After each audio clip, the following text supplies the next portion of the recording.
Good evening, everybody. My name is Sandeep Bhosle. I head the customer interaction team at Quantum Mutual Fund. Welcome, a warm welcome to all of you for today's Quantum Mutual Funds webinar on what next for equity and building a resilient portfolio. We have today with us George Thomas. George is associate fund manager for equity. Now, George has around 6 years of experience in equity research. He has been with Quantum from around 2016. George is an engineer and also a management graduate from IMT Ghaziabad. George will be taking us through the presentation. We'll have around half an hour of presentation, and then we'll have the question and answers. We also have Sorbh Gupta along with us. Sorbh Gupta is the co-fund manager for Quantum Long-Term Equity Fund and fund manager for Tax Saving Fund. We will have a just short presentation for half an hour. Any questions you would like to ask us, you can just type in the chat box and we'll try to answer each one of you. Yeah, over to you, John. Thanks, Sandeep, for the introduction. So I would be talking about the equity markets in the current perspective and how an investor should navigate in the current scenario. So the key topics which I would cover today is the inflation scenario across the globe. I will also talk about the key commodities which has been rallying for the last couple of years, and what could be the impact of rising interest rates in the equity markets. Also, in terms of, we have been seeing aggressive outflows from foreign investors once the rate hiking cycle started. I will briefly touch upon that and how the corporate profitability is likely to pan out, because that's ultimately what would reflect in market levels. So initially, when we entered the pandemic, post the opening up after the lockdowns, the initial perception was the inflation was more of a transitionary thing which would last for a few months, and once production and things normalize, we would probably revert back to pre-pandemic levels in terms of key commodities. But what has happened is central banks across the globe went ahead with the monetary stimulus, and they printed money, paid bills of its citizens without even doing any kind of jobs and things. So what that kind of resulted is people had the spending power increased substantially, and that kind of resulted in a scenario where you had a lot of demand for electronic appliances, laptops, and things like that. So that kind of resulted in a situation where the key commodities supply was not able to match with the demand which came up, and that resulted in a rally at that point. So another critical factor which has happened is over the last decade, there has been underinvestment in most of the key commodities. For instance, if we take the decade from 2000 to 2010, the steel capacity grew at close somewhere between 6 to 7%. And that has been less than 2% in the decade from 2010 to 20. So over the period, the utilizations have substantially increased. And we are in a scenario where the utilization are likely to be high for the foreseeable future, because most of these commodities, it takes time to build capacities. It takes at least 4 or 5 years. So what we thought as a transitory phenomenon is no more the case. Of course, when the Russia-Ukraine conflict kind of resolves, we might see cooling off in few of the commodities, but the levels, the price levels would be substantially higher than how they persisted pre-pandemic. So moving on, so this inflationary in a higher price level scenario, how we could see the interest rate cycles moving ahead. So as you can see in this chart, the left side shows the US CPI versus the historic levels for the last decade. The right chart shows the Indian inflation versus its historic levels. So what we can see is the US inflation is way off the mark what it has seen in his history, whereas that is not the case in India. It is higher, but not as high a deviation from its historic levels. And therefore, we would see rate hikes even in India, but it could be much moderate than what we would see in the global level. So if you take, for instance, US is currently clocking higher inflation than India, but the interest rates are lower by more than 400 pips. So central bank has some leeway, and therefore, the rate hikes in India could be much lower. And another phenomenon is US is running with a very tight labor market, whereas India, the absolute number of jobs is still lower than pre-pandemic. So RBI would be conscious enough to support growth in the medium term, and therefore, though we would see rate hikes, but it may not be to the quantum we would see in other economies. So that brings to the next point. So the kind of pickup we have been seeing in real estate and even the IT hiring, that would have a positive impact on the economy. And the buoyancy in real estate market, it may not die down very soon, because one, the rate hikes is going to be more gradual, and even employees in the corporate sector has got a reasonable salary hikes over the last 1 year. So even marginal interest rate hikes, it may not impact the affordability in a material way. Right now, if you take the typical EMI of a 20-year loan to the monthly average income, it is somewhere around, for the corporate employees, it's less than 30%. It's one of the best in several years. We have seen time correction in real estate market for quite some time, and that has improved affordability. And even if the rates were to increase by 100 bips, the EMIs on a 20-year loan could increase by something like 8%. So it may not be a very rapid hike, which makes it more unaffordable. So the importance of the real estate sector is it has a ripple effect on a lot of other sectors. Like once you buy a home, you tend to buy more of consumer durables, and then a vehicle purchase might follow all of that. So that would have a positive impact on many sectors in the economy, and that can help sustain the cyclical recovery in the country. So of course, the near-term noise, the recovery could be delayed by a few months, but we don't feel we are out of that cyclical recovery trajectory. So even commentary from the top IT firms, it sounds very promising. With the pandemic, companies have realized the need to build digital systems. You need better IT systems to interact with your customers, and that is translating into spends in digital systems and cloud memories, where cloud systems where companies can scale up their memory in a very rapid phase. So even IT is a very high-paying sector. It pays out almost 60% of its revenue as to the employees. So and that would have spending. That means there are a phenomenal number of people who have reasonable spending power, and that would be positive for the economy. So another positive thing which would help the government to continue its capex ambitions is the robust tax collections. So if we see this is a quarterly chart of GST collections on the left side. So the GST collections, it has surpassed all its historic levels. So the tax compliance is improving substantially, and that would help government to keep up the capex pace. So if you remember the budget announcement, in the budget they had announced a capex hike of almost close to 35%. And since although oil and things are expensive, the robust tax collection would ease out the pain to a large extent. And if you look at the growth in direct tax collection over the last 1 year, it was flattish for the previous 2 fiscal years, primarily because of the slowdown which was caused by the pandemic and things.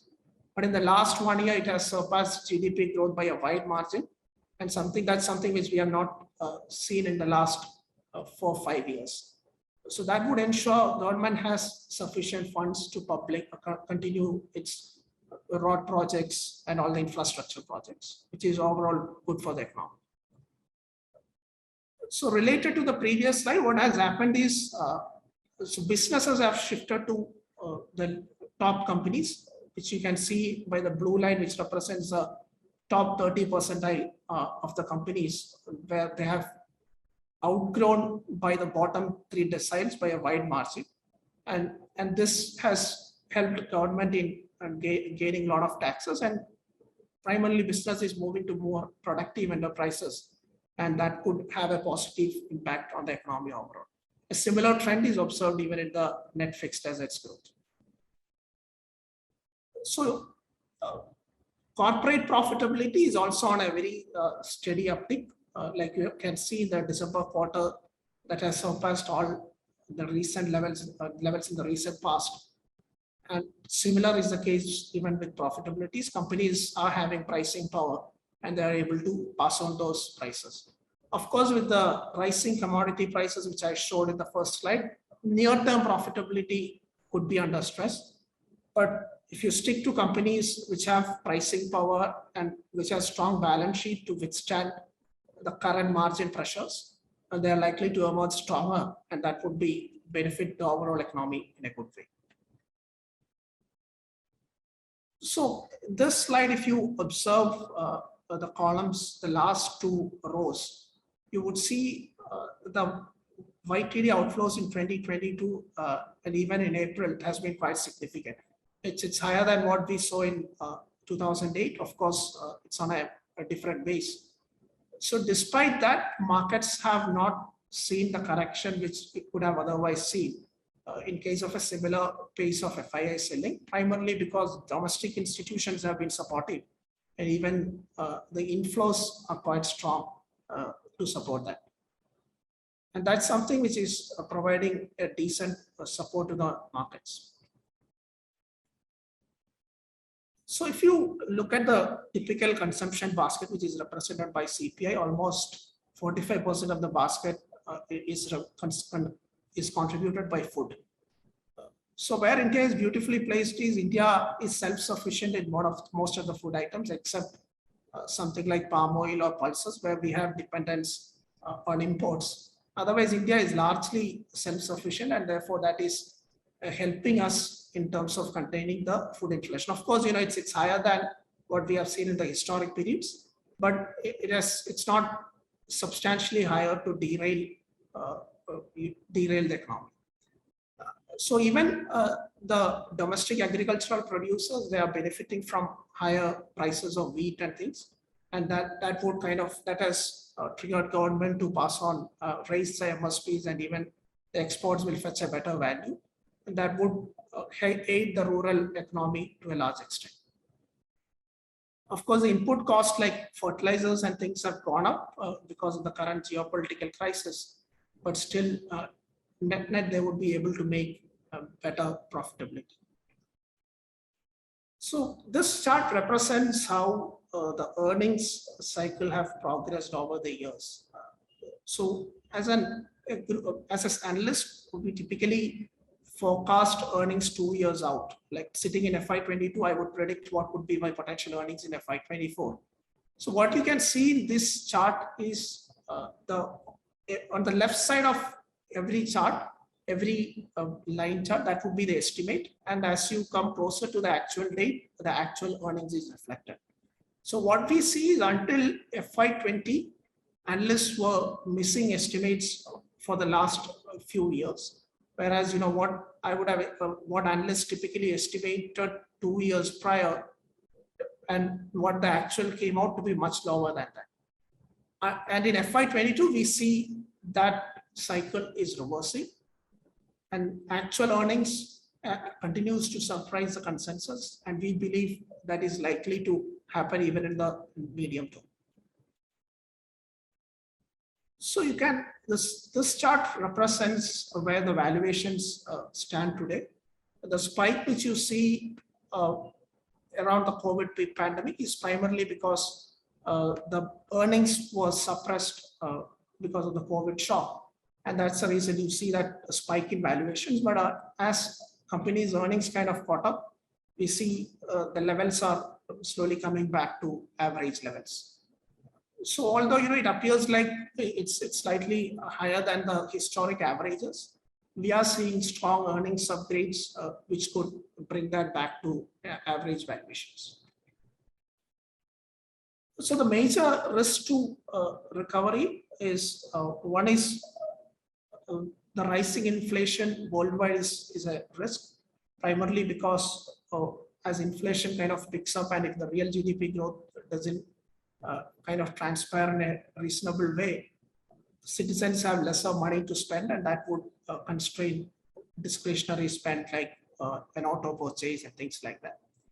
And even an extended geopolitical crisis would lead to the higher price in all these commodities, which could result in cost pressures in a variety of things. Although we saw a minor blip in few commodity prices, that's primarily aided by lockdowns in China, where since China has a very giant share of almost 50% in many commodities, giant share of demand and supply in many commodities, and since China has been going through a lockdown, we saw some moderation in demand, and that has resulted in a marginal correction. But if the Russia-Ukraine war prolongs for a longer period, we would see that supply normalization could take longer than expected, and that would see tight markets in many commodities. So another major risk is India as a country, more than 50% of our agricultural land is dependent on monsoon. So if you have a weaker than expected monsoon, that would have a bearing on the rural economic recovery and even the consumer discretionary spends from the rural side. So this table assumes a lot of prominence in this current scenario where investors are seeing a lot of volatility. And we have been hearing questions about what investors should do with their SIPs, where they should pause temporarily for some time until the market stabilizes and things. So as you all know, it's extremely difficult to predict market levels in the short term. So what investors should do is they should continue to invest across cycles, whether it is a bull market, bear market. What that does is, your average cost comes down across cycles, and that would ensure you get a reasonable return. So in this table, the first row is, so this table represents a 3-year rolling compounded return of Sensex. So the first row, it represents how the compounded return would have transpired if you had invested at the peak of markets 3 years prior to the prior period. And the middle row, it represents what could have been your compounded return if you had invested across the year. And the last row, it represents the returns which you could get at the trough of markets. So what we can see is, for instance, the number which you see in FY13 is a result of your investment in FY10, and as it kind of proceeds. The benefit of this rolling return is it's not very much dependent on a point number. Whether markets are at high or low, it does not really matter, because across different periods, when we look at it, it kind of averages out. So what we see is, even if you invest across the year, you would get a reasonable return, like 13% is the median in case of Sensex. And this we have tested this data even for the last 2 decades. The numbers are fairly similar. So I'm not suggesting this could be the return in the future, but what I want to point out is, even if an investor had invested across the market cycles, he would have made a reasonable return of 13%, and this is the absolute price return. And typically Sensex has a 1% dividend yield. If you add that 1%, that turns out to be about 14% return. So India has gone through multiple cycles. We have gone through periods with high inflation, low inflation. We have gone through periods where governments, absolute majority governments ruled, coalition governments ruled. Irrespective of every scenario, India was able to grow at about 6.5% in the past. And we believe that's a reasonable assumption to have even on a forward basis.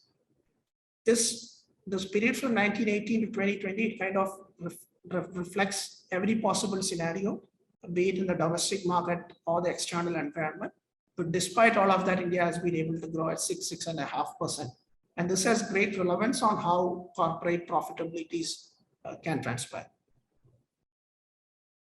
So this is a very long-term chart of Sensex, where the blue line, it indicates the index levels, and the red line indicates how the S&P BSE 30's earnings transpire over the years. So as you can see, the Sensex level has broadly tracked the earnings. There could be periods of overvaluation and undervaluation, but on a trend line basis, it kind of more broadly tracks the earnings of the underlying index.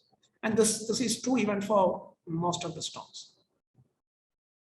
So as a retail investor, as an investor, reasonable return expectations, what we can expect is, if you look at the nominal GDP growth, that is the absolute percentage of growth in GDP, not adjusted for inflation. So India can comfortably grow at about 11.5% nominal GDP growth over long periods of time. And if it's an efficient company, it can grow 100-200 pips higher than that. And that would result in a revenue growth of about 13.5%. So an intelligent portfolio manager could be able to generate slightly better alpha to identify companies which has a potential to gain market share. And that could lead to about a long-term returns of about 14-15%. So even if you look at the long-term market charts of Sensex and things, this has largely been proven. It kind of moves in line with the nominal GDP growth over the period. So how investors can position themselves for an all-weather kind of scenario is, one, you need to have 12 months of your expenses in a safe liquid fund or a fixed return product, so that in case of an emergency, in case of a job loss, you can immediately access those funds. And then the rest, whatever is left after 12 months of monthly expense, you can split between equity and gold in an 80-20 ratio. What gold does is it would beautifully reduce your risk during crisis times like the pandemic and or even the geopolitical conflicts which we saw. Gold kind of stood out when most of the asset classes were kind of volatile. So gold helps in substantially reducing your risk, and it can be a source of value during uncertain times. The rest of the 80% of equity, that helps you in getting reasonable returns that would comfortably beat the inflation and maintaining your purchasing power over long periods of time. So that even within that equity block, you should diversify between different styles and different market caps, because there could be periods when certain styles are not in favor. So if you have a basket of funds which kind of caters, which are in different market cap, which invest in different market cap categories, follows different styles, investors can ensure a reasonable return across periods. Of course, equities are meant for long-term products. So anyone who has a very short-term horizon of anything less than 3 years, equity is not a recommended product. So you should at least have an investment horizon of 3 years when you invest in equities. So that 80% allocation, it can be split between 15% of the 15% of those block can be invested in quantum long-term equity value fund, which follows a value approach. That would I would talk about it a little more detail as we go ahead. 15% you can invest in ESG fund, which would give prominence to how companies manage the stakeholders, and based on that, the investment decisions are taken. 70% you can consider quantum equity fund of funds, which is a bouquet of bouquet of mutual funds from different fund houses. So quantum long-term equity fund, it follows value investing approach. It has a fairly long track record, and on a risk-adjusted basis, investors can expect reasonable returns in quantum long-term equity fund. So I would explain the prominence of this in my further slides, why value is important in the current market environment. So following a value approach, that ensures you don't buy stocks which are in frothy valuations, and you tend to enter stocks with a margin of safety, which means you try to buy at a discount to your fair value, and that would ensure the downside is reduced even in times of a market fall. So 3 main guardrails for quantum long-term equity value fund. One, we would invest only in stocks which has reasonable liquidity. Even during a very volatile market, we should, if we get a redemption pressure, we should be able to easily liquidate stocks without impacting its stock price materially. 2, valuations has to be reasonable. We tend to buy it at a discount to its fair value. and the governance standard of the company should be reasonable. If the management has a history of treating minority shareholders in an unfair manner, we wouldn't touch those companies. So coming to the portfolio positioning at this point, we are, as I have spoken already, we believe we are around for a cyclical economic recovery, and therefore we have fairly high weights in financials and consumer discretionary. Financials, we are expecting a revival even in the corporate capex cycle, probably by the second half of next year. So as we saw in the recent RBI survey, the capacity utilization of corporates have surpassed 70% after a long period. And therefore, as revenues kind of pick up, they would need to put up capacities to cater to the incremental demand, and that would trigger a reasonable growth in corporate capex, which was not present in the last few years. And we believe some of the suppressed consumer discretionary names are also giving us good valuation points at this point. And if you speak about auto forms a very large chunk in that. Auto has been going through double whammy of supply issues in the semiconductor side and things. And along with that, there has been a demand issue. So as things normalize, we could see a rapid recovery in those sectors. And of course, materials would benefit as the infrastructure and the real estate story kind of plays out. So during a scenario where interest rates are likely to rise, companies with low leverage are in a better position to sustain, primarily because they would have net of their interest payments, they would have sufficient cash flows to kind of fund further growth and things like that. So if you're a very highly leveraged company, as the interest rates goes up, the interest outgo goes up substantially, and that would constrain companies' ability to pursue growth opportunities. So the companies which we own, majority of them, except the financials, which are fairly large banks, which are in a very good position as far as the NPA levels or even the CD ratios are concerned. The rest of the portfolio has fairly either their net cash or very low net debt to equity, so that they would see very minimal impact during an interest rate rising circumstance. So even if there is a stress in some other nature, these companies are in a good position to sustain that. So this is how the quantum long-term equities valuation is positioned versus the index. We are at a discount to index levels, and that would provide us some comfort in a falling rising interest rate environment where discount rates are likely to increase. I will talk about that in the coming slide. So how a rising interest rate scenario affects the valuation of a company is, so typically the value portfolio which we hold, we do not invest in very high growth stocks, which would have probably priced in a lot of growth assumptions. So if you look at company A and B, company A is you have assumed a growth of about 20% for the next 20 years. Company B would grow at about 10%. And if so, essentially, stock price is a present value of all the future cash flows a company can bag over its life. So if I assume the cash flows for the next 20 years, and discount that at company A, you would see as the interest rates goes up by 300 bips, the impact on the present value is much higher for a company which has factored very high growth rates.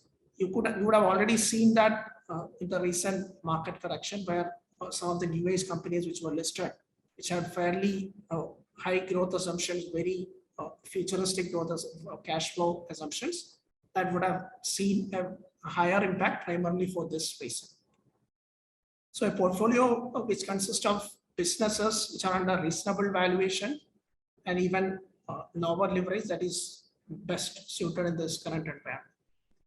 So this is a chart which shows how the value and growth style performed in an environment where interest rates were rising. So prior to COVID, for the last 3-4 years, we have seen growth stocks outpacing in a substantial manner because globally the interest rates were low and there was the low interest rates kind of enabled investors, foreign investors, to pump in money, which was fairly cheap. And some part of the world it was even in a negative interest rate scenario. So in that kind of a scenario, when your cost of capital is fairly less, the return expectation from investors is also fairly less. So you would see, investors giving a very high premium for even a moderate kind of growth levels, and that has resulted in value underperforming. The current environment, when the interest rates are bound to rise, we feel things are about to change, and we have seen that in the last few months. So the next ones are all our performance and historic data, which you can see on our website. Sandeep, we can open the floor for Q&A.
Thanks, George, for the brief presentation. We can have the questions now. You can type the questions in the chat window. We will take it one by one. Yeah. Meanwhile, we did have some questions also. Some of the investors did write back to us. Yeah. So one question prominently, in fact, what investors did ask: is this the end of an equity era for the country? Yeah, George. Yeah. See, equity markets, companies typically have two modes of getting funding. So one is the debt foot, where you borrow money, and the other one is you take money from equity holders. So equity markets is in a way a reflection of how corporates. So the question would indirectly point to if corporates would sustain in this current environment or not. So as long as corporates would survive, you would always see equity funding is very much essential, and equity markets would survive. There could be periods of ups and downs. There could be periods of volatility, But for an investor who has a very long-term horizon of beyond at least of about a 3-year horizon, these cycles go up and down. But India continues to grow at about 6.5%, and that would translate to even long-term equity returns of that on a proportional basis. Not the same number, but something like the nominal GDP or a little more than that. So equity markets could continue in any sense. Sorbh, you want to add something? Yes. Equity is dead is a very strong statement. If you look at Sensex, I was just looking at it. It started at 100 and it's now closed at 55,000. So over 40 years, it's 560 times up, right? So and as I think George was also highlighting, last 40 years have been all sort of scenarios in the country. So one should understand what drives equity. One is liquidities and other is the corporate earning, corporate profitability. A mix of that gives you that equity returns. So yes, in the near term, rising interest rate, there could be pressure points on the liquidity, but corporates will continue to work on their businesses. They will continue to change, adapt to different situations, right? And we as a team of professionals will try to look at companies who are able to adapt, who are good in doing business, who have stronger balance sheets. We'll pick up those names and we'll see. We have to see the continuity of earnings growth, which has continued for past 45, 50 years. And in US, it's much longer history, close to 100 years, right?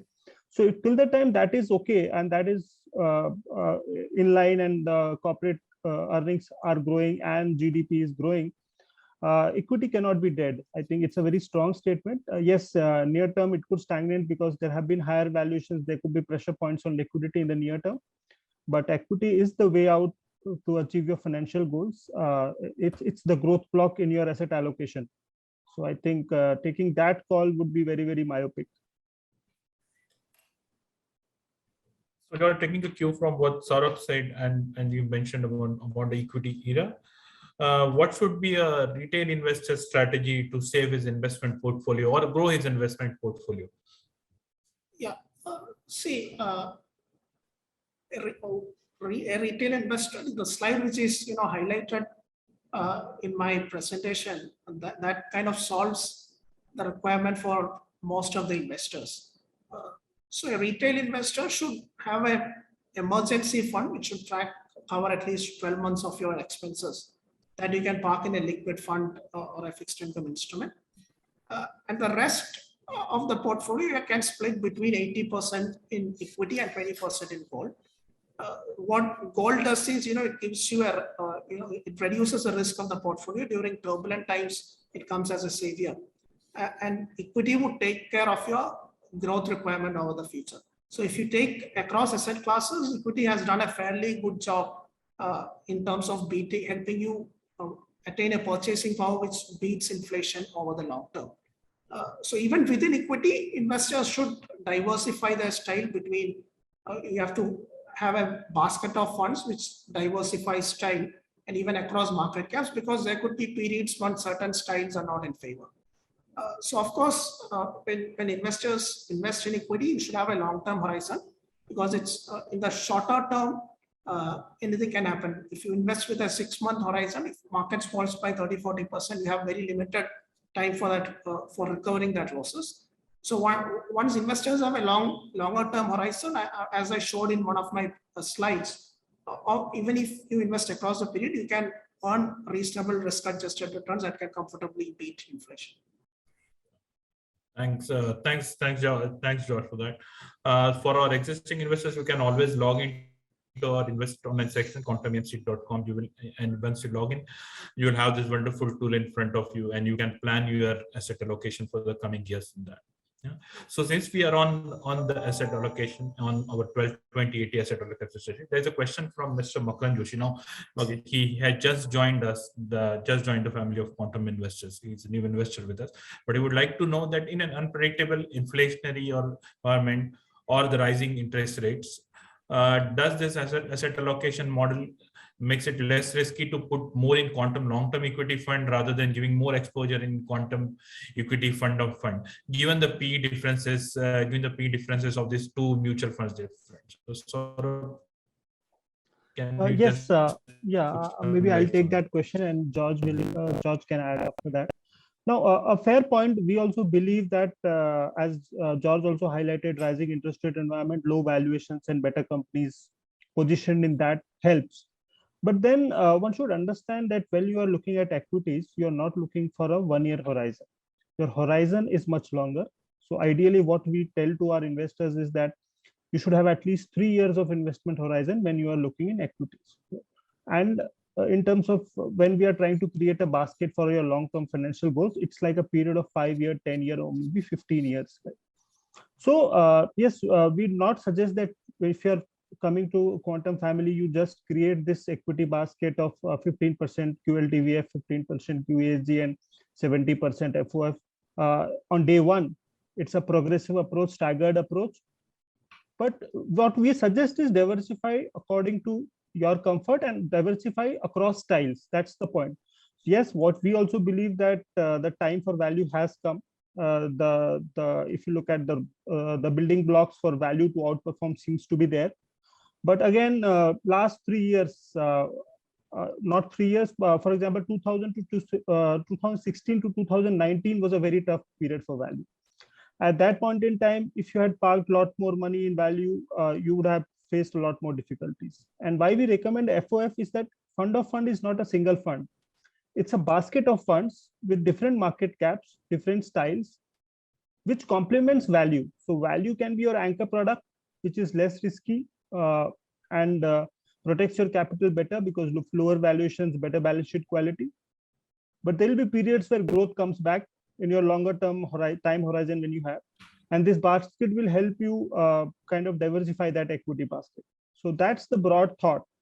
Near term, yes, but keep your approach a bit more staggered, and the whole basket approach will definitely help you get your desired rate of return from equities. So, yeah. So George, coming on quantum long-term equity fund, do you see value stocks for failing in a free cash flow generation? And do quantum long-term equity fund focuses on income stocks like Coal India, NTPC, or so on? See, cash flow generation is fairly important. We do focus on cash flow generation when we analyze companies. So what value does not mean that it would generate less cash flow. What value kind of does is so you're trying to buy the company at a discount to its fair value. So if a particular company has very high cash flow generation, let's say a company B has, if I say cash flow to its market cap, that could refer as a cash flow yield. So if a company A generates, let's say 10% cash flow yield, and a company B generates 5% cash flow yield, obviously the valuation metric which we use would be superior for the company with better cash flow generation. But of course, we would try to buy the company at a discount to its fair value. So typically, value stocks are fairly high. In certain cases, it has higher dividend yields and things. But we do focus on cash flows. Yeah. So just to add on that, value investing is not buying cheap stocks or low quality stocks. Value portfolio also has very good quality portfolio, very good quality stocks, where we keep in mind what is the return on equity on the business, what's the cost of capital, all things are kept in the mind. Just that we don't want to pay through our nose to factor that growth, and we want to keep a margin of safety. So in last 2-3 years, maybe 2016 to 19, there were many good quality companies, but they were very, very expensive. So there is quite a big possibility that some of those names come into our portfolio now if the valuation is correct. So we are not averse to high quality names. There is a team of analysts who tracks all the companies, and we do keep in mind what are the return ratios for the company, what are the cash flows for the company. So keeping the point short, value investing does not mean investing in low quality names. These are high quality companies, but we want to buy at our prices. So, do you see drastic rethinking of P's of large cap IT firms in India, mirroring US IT sector repricing again? See, as far as the Indian IT sector is concerned, so wherever you saw a very sharp correction would be stocks where there are which factored fairly high amount of growth, and when that growth expectation kind of moderated with the opening up of pandemic and things, valuations corrected substantially. But as far as Indian IT is concerned, they are in a fairly decent position. One, there is a cost arbitrage which would continue for a very long time, because if you hire an employee in India versus hire an employee in US, it used to be in a ratio of 1:3. It would have come down drastically, but still India continues to be cheap. And companies need IT systems, and there is a lot of element of IT service which is very essential for the functioning of a company. For instance, a manufacturing company would need its website and means to interact with its customer. That is not going to come down. So that IT spending is more durable, so that there would be demand for IT spending. And the companies in India, they make reasonably good cash flows, and their margin levels are quite superior, which might undergo a minor correction, but we don't see a very drastic deviation there. So we don't feel, so of course, when the IT valuations went up, we trimmed few of the stocks. It does not, whenever it falls to our comfort level, we might add more. But we don't feel, it could be as sharp as what we saw in the global scenario. So, George, do we also take in consideration factors like demand destruction and the business cycles based on the investments? Yeah, of course. If we see demands to moderate in the near term, we would obviously factor that. But as far as if it is related to the IT sector, we are not seeing that demand slowdown to happen, at least in the near term. Sure. So there are two questions on ETF gold also, because in our asset allocation we are also showing 20% gold. So what about ETF gold with an SIP? So I'd like to take that bit. If you have a Demat account, you can buy gold ETF, but doing an SIP through a Demat account will be difficult. So for that, if you in the asset allocation strategy, we have given gold savings fund. Now gold savings fund invests into our gold ETF fund. So there you can do an SIP. So when you want to contribute your 20% of your asset allocation towards gold, you can invest into gold savings fund. Okay. So now, what is the time frame for getting good profit from an MF portfolio? It's a very generic question. What's the time frame investors should look for? See, investors should at least have a 3-year horizon. But of course, equities are very long-term product, and we should have fairly long horizon. But the thumb rule is any requirement equity should not be a vehicle for any short-term requirement which you might require in the next few months or years. So equities are a very long-term game, and you should at least have a 3-year horizon to expect a reasonable return when economies can go through cycles and things like that. So at least 3 years of horizon is my recommendation. But there may be also some asset-heavy stocks also, which may need reinvestments or time to gain the revenue. So how do you handle this as a group? Yeah, so there are different ways of valuing companies. So if it's an asset-heavy business, the scenario is like you would incur a large amount of capital capex, and then the companies will reap the benefit of that capex over a very long period of time. So for example, cement is one such industry where you incur a large capex and the asset stays for 20-30 years. So in that kind of companies, either when the asset is built, you should assign a value for that potential values which could be generated out of that asset. So that is one method where you value the asset. And the other thing is, you should employ valuation methods which are not very much dependent on the short-term debt levels. Because if debt goes up because of borrowing for capex needs in the short term, you might see the company's earnings suppressed for a short period. But as and when, since they reap the benefits over a very long time, you would see that normalize over the period. So those are the two key ways. So George, the question was around when do you make profits in an investment portfolio? So the other way is around, another question from an investor: is there the right time to redeem in a market? See, I feel you should. It's a very, as I said, you should have a fairly long horizon when you invest in equities, and you should typically do redemption once you reach your investment goal.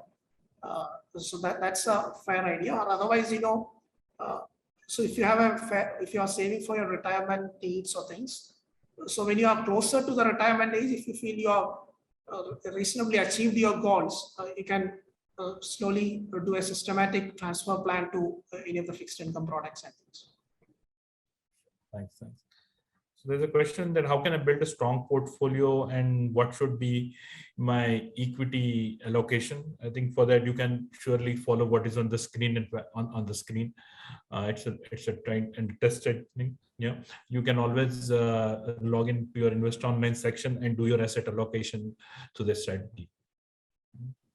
John, there's another question. Do I need to reduce my equity allocation and add money to other classes that are tentatively less risky as the market fluctuate? Right. See, actually, volatility is a fairly good opportunity to invest. So if you historically see, so when markets are volatile over a long periods of time, that could have been the opportunities where you would have gained the maximum returns, and that is and this investing across the year. If you want to benefit about the average levels, you should invest throughout cycles. And therefore, it's fairly important to stick to your asset allocation plans even when markets are volatile, because that's when you would get favorable rates. When things are rosy, everything is perfect. Markets would obviously value that, and you would be buying at a fairly expensive level. And since it's very difficult to predict the short-term movements, it's better to stick to your asset allocation plan across cycles. So Saurabh, do you expect the Fed actions will be taking the inflation levels back to these earlier levels?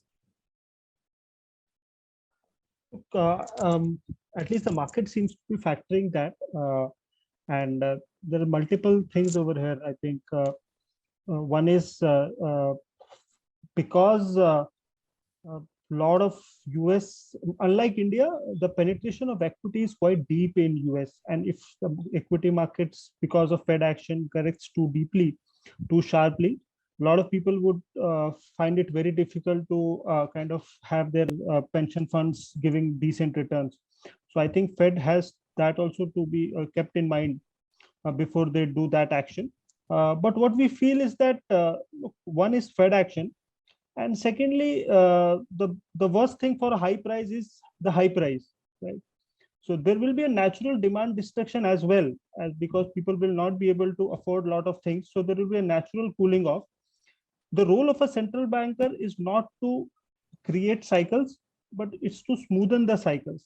And I think that's what Indian central banker also trying to do, and even the Fed will try to do, to smoothen the cycle, to curtail near-term demand, so that the natural corrections are not sharp.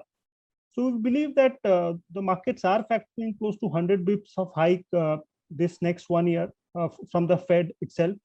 And the way commodities have started to rally, correct in last maybe a week or so, and dollars strengthening, maybe that 100 bips won't be required. Now, having said that, geopolitical challenges, war is something which is a joker in the pack. Nobody can predict. But I believe that Fed action in next 6 months, 1 year will give us reasonable direction, and commodity price inflation should come into control. So Saurabh, there has been a rate hike recently. Fed has that we have seen the action of Fed also. So do we have any data or any thing to support the downside slide protection of the fund? So the market falls, so as investors may feel very safe, much secure. For example, the index may fall by around 12% and now from the peak. Then how does our fund react to it? Quantum funds react to it? Yes, so we have data and we can provide the data to the investor. I think I'm not sure whether that is part of the presentation. In our detailed deck, we have that presentation. But look, you need to understand how the fund functions. Right? How do we go about picking up stocks, investing, and selling? It'll take 2 minutes, but I'd like to explain that. Now, what happens is, as a part of research, when we do research, we find the intrinsic value of every company. Once we have arrived at the intrinsic value, we would definitely like the company, like to buy the company at a discount to that fair value, margin of safety, which George was also talking about. That becomes our buy level. And our sell is essentially at intrinsic or slightly above intrinsic value. Now, what happens is when the market moves up very sharply, companies that we own, most of them would also start to move up, and many of them would touch the sell value, and we'll start to trim those. As we start to trim those, our cash levels in the portfolio increase, right? And if after a sharp up move, when the market's correct, because there is a higher cash in the portfolio, and that's the byproduct, and the product is not designed to increase cash, but because a lot of stocks are reaching our sell threshold, cash level tends to rise in a rising market, and the market's correct, a lot of stocks again get back to our buy prices and we deploy that money. So what happens is it cushions the portfolio, and historically this has happened very beautifully across since inception. If you look at our QLTVF chart, which we can provide, and the data also we can provide. So yes, one, because of value strategy, we are not buying expensive stocks, so that also is a comfort. Secondly, the product is designed in such a way that it provides downside comfort. Yes, one thing one should be clear about, that the liquidity part, one of the guardrails that George was talking about, because we own a very liquid portfolio and there is a selling pressure in the market, lot of funds, what they do, because of the redemption pressure, they tend to sell more liquid names early. So in the initial part of the correction, it is quite possible that our fund also falls, because the stocks that we own are liquid, and liquid stocks are stocks which other funds tend to sell a little more early. At that point in time, we might fall in line with the market. But as the market correction continues, we tend to fall less than the market. And that you can see in this year's return as well. YTD, we are clearly falling less than the market. This is how a value fund should behave, and that's exactly the fund is behaving. Thanks, Saurabh. So what do you suggest for a senior citizen who wants to derive a regular monthly income? For senior citizens, is obviously hard-earned money throughout the life, and now they want to have a regular income, and the money should be also saved. So what do you suggest for a senior citizen? Okay, look, for senior citizens, what happens is, as we said, equity investment, one should have a longer term horizon. Your financial goals of retirement or kids higher education should be a little longer away. The reason we say that is because equities are inherently volatile in the near term. If you have invested into equities, it is quite possible that when you require money, the valuations are suppressed and you don't realize the value of that amount which you want to realize. So it becomes that more difficult for a senior citizen to invest into equities. Plus, if you suffer losses, while if you sanely invest, you should not suffer losses for long periods of time in equity. But in case equities, you suffer loss in equities, in the initial stage of your career, you have long working life left or cash flows to recoup that and still plan your financial asset allocation and reach your financial goals. But close to retirement, you don't have that leeway, because your steady cash flow of your job is about to end. So ability to recoup is a lot less. So until unless you have a lot of cushion in terms of having a very large asset portfolio, equity is not a place that one should be.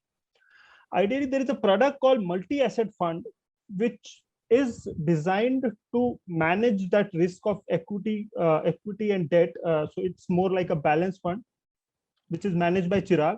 So what it does is that internally they have benchmarks of when equity is expensive and when debt looks overvalued, and within that there is a layer of gold as well. If you look at that product, I think that is one product which can yield you decent returns. If you benchmark it to SBI FD, it has most of the times returned better than SBI FD, with lot less risk compared to the equities. So I think that could be a product where you could add and you could earn that a bit of higher yield with slightly higher risk, not as risky as equity, not as volatile as equity, but that is the product you should try to understand. And anybody who whosoever has asked that question, Sandeep, I think we can ask one of our RNs to talk to him and explain that multi-asset product. It's a wonderful product for somebody who wants to have a little higher return than FD, but don't want to take the total equity risk. I think that's a wonderful product. Thanks, Saurabh. So since George, you answered on that when was the right time to redeem, or what was the time when I can make profits in fact. So there's a question around that itself for me. What is the minimum time frame of a mutual fund, and if someone wants to earn as per the investor, a reasonable rate of 20%? So what's your advice on that? What would you like? See, I think this, that's more like timing a particular point in the market, because I feel, that's a reasonably higher expectations compared to, what could be the potential long-term earnings. In my opinion, it's fairly difficult to time a particular point where, you can make a 20% return. If you want to make a 20% return, you have to invest only in a point when, the markets are reasonably cheap. So that I think investors should have a more realistic, return expectations of something like probably the nominal GDP growth plus 2%. That could at the most, come to about something like 14-15%. So that should be a reasonable expectation. 20%, it looks quite unreasonable. So there's a question on the asset allocation, on our asset allocation strategy on the screen. Now, our asset allocation strategy, other than liquid fund, which we say it's more from an emergency point of view, you don't see any debt mutual funds in the any reasons for that, or any debt instruments in that? Yeah, sir. Sorry, I'll take that. Sorry, I was on mute. Look, so debt is not very well understood by retail investors, and that has been our experience when we have talked to a lot of retail investors. A lot of people perceive debt mutual funds, especially the dynamic bond funds and the longer duration funds, as risk-free. That is not the case. Most of the debt mutual funds have credit risk as well as duration risk. Within Quantum, we have liquid fund, which does not run duration risk, where you can keep your money safe. But we also have dynamic bond fund, where you have duration risk. As a fund house, we do not take credit risk, so we invest in only PSUs and AAA PSU papers and government debt. But it has a duration risk. So if you ask most of the retail investors, they do not understand what duration is. So essentially, duration is the sensitivity of the bond price vis-a-vis change in interest rates. Right? So it is not true that your debt fund cannot generate negative returns. It can generate negative returns. And most people do not understand that. Anybody who has an understanding of that can definitely place some money in that bucket as well. But since this asset allocation plan has been designed very simplistically for anybody who has a very minimal understanding of different asset classes, risk and return profile, that's the reason we have not kept the dynamic bond fund within that framework. Thanks, Saurabh. George, this is a question for you. So are you looking for FMCG or high P or high growth quality companies like Pidilite, Astral, Avenue, supermarkets in this correction, in this present correction? See, FMCG and consumer staples name, if I look at the valuations, let's say 1 year back, they were beyond our reach. But with the recent correction, some of those, some of the staple names and, companies which had fairly high quality growth and cash generation potential, they're coming within reach. So as and when that corrects enough and, gets into our buy limits, we would definitely consider that. Of course, we track all of those names and we keep a tab of what's happening in those companies, and we have predefined levels at which we feel the valuations make sense. So how long the volatility will continue? This present volatility will continue. Can we expect it to come down in the next 3-4 months possibly?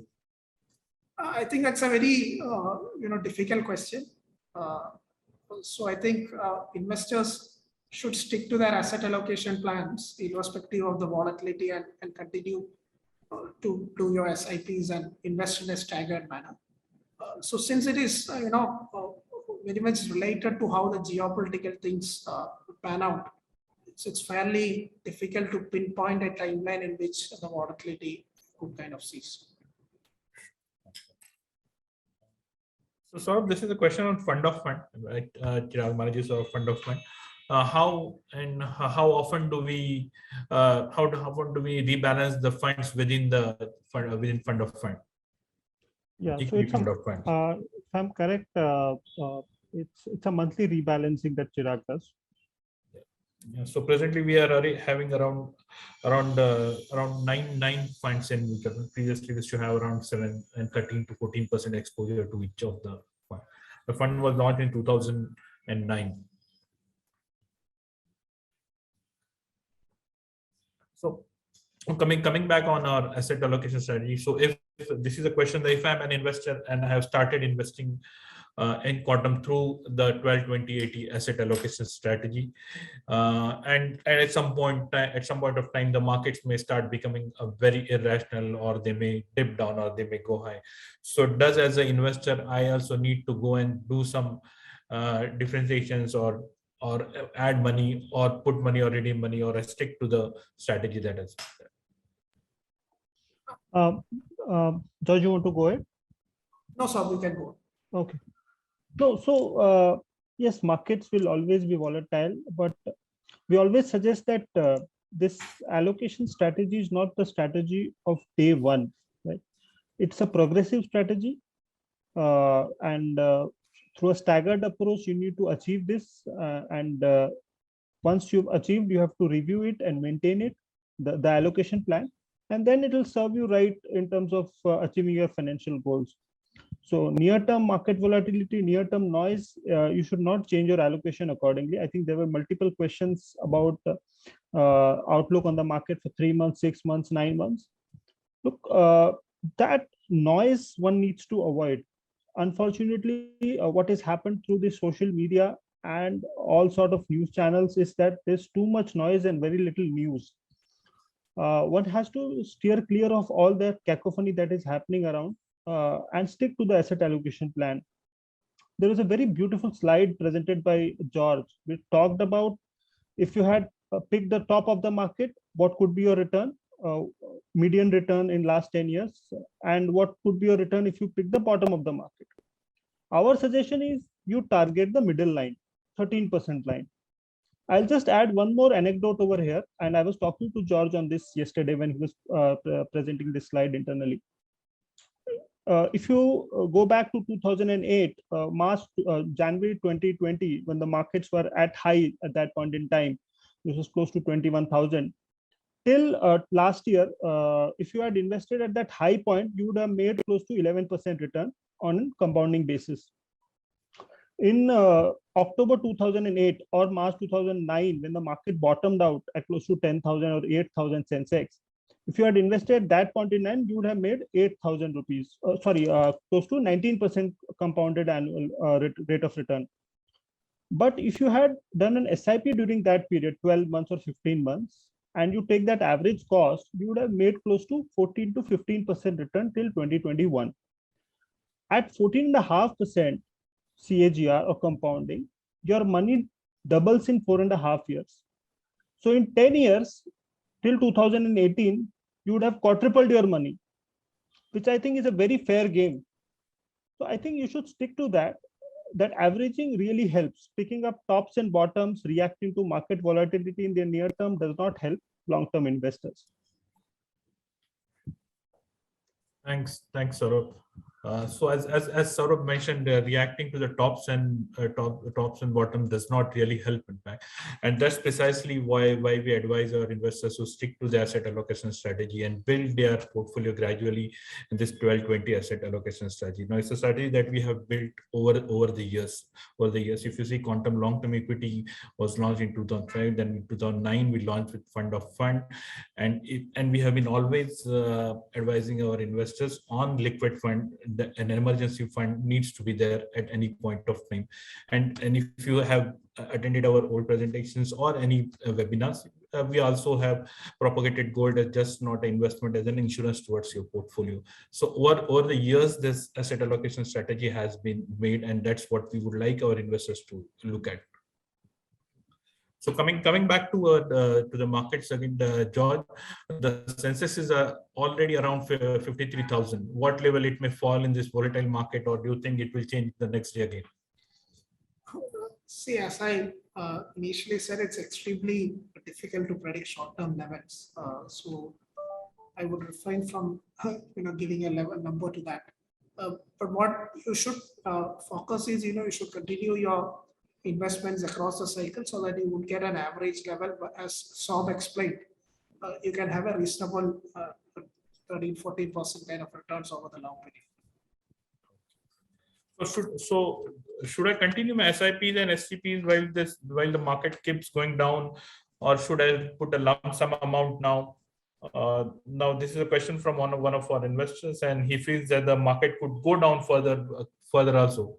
His expectation is it can go to 25,000 or 30,000 Sensex, and he has an SIP running for a long period of time. So does he need to make any changes in that?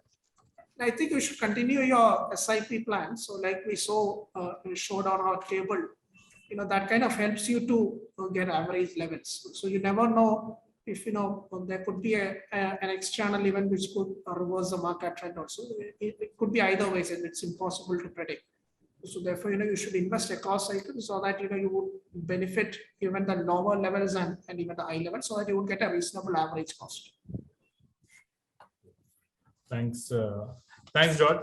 I think that were the questions for the evening. Just before leaving, some pointers from George and from Saurabh both. What would you like our investors to take? Yeah, George, please go ahead, then I'll sum it up. Yeah. See, market volatilities can happen. So what investors should be very focused is on their long-term asset allocation plan. And you follow a very disciplined approach of investing across cycles so that you get a reasonable experience over the long term. Of course, it's very much important to have an emergency fund which would help you take in times of during crisis situation, so that you don't have to distort your long-term asset allocation plan. So if you stick to 12 months of emergency expense in a liquid fund, 20% in gold, 80% in equity, that would solve most of your problems. And market noises can happen because of the media hype and things, but investors should steer clear of that and continue their asset allocation. I think George has summed it very, very well. Sticking to asset allocation plan really helps in these very, very volatile times. Diversification is a tool which helps the retail investors to tide through these volatile times. And you should not be worried about these market volatilities. And these are good opportunities. If you have staggered your investments, sit tight. And continue to invest and move towards the asset allocation that suits you, and that you'll see that it will give you very rich dividends over periods of time. I think that's what my final comments would be. Thank you, George. Thank you, Saurabh, for the beautiful presentation. Thank you all for attending Quantum Mutual Fund's webinar. If you have any more questions or any questions you would like to get them answered, you can write us at customercare@quantumemc.com and we will get back to you. Thank you all of you. Thanks, George. Thanks, Saurabh. Thanks a lot. Thank you, Sandeep. Thank you, everyone. Thank you, John.